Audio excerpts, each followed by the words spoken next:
How many leads were you able Still to get with that ad? in total? Um, I can check right now. I can't remember. I think it's been at least, hmm, let's see.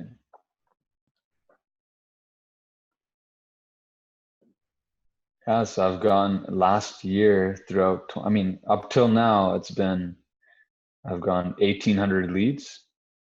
Pretty cool. Do Oh, that a little bit. is it? Wait Kind up. of. There we go.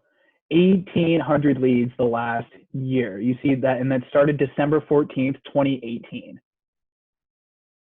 And there's a little spot that's down, but you probably turn them off. Like, look at that. That is just crazy, Yeah, crazy. I just, That yeah. says 225 per lead. Mm-hmm. That's what it reads down there. So guys, if you're looking at this, those numbers are just absolutely crazy. And that's within the last year. And Roop was only spending $10 Canadian, so around $7 to $7.50 US per day.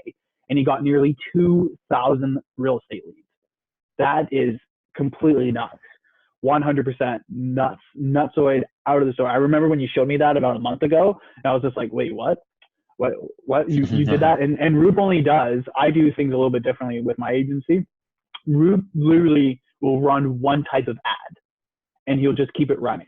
Like he does things a lot. Like I love what Roop does because Roop has simplified the process so much. He'll just run one Mm-hmm. type of ad and just let it keep going, and Yeah. he's still getting leads I'm to this day. lazy. Yeah. Mm-hmm. Sometimes being lazy is a benefit because that's what my parents told me. Like, Oh, Evan, you're too lazy. I'm like, well, lazy people are the ones that like they try to figure things out and so that they can remain yeah. being lazy. So they Exactly. can, yeah, so they can keep up with their lifestyle. But those are absolutely stellar, crazy numbers.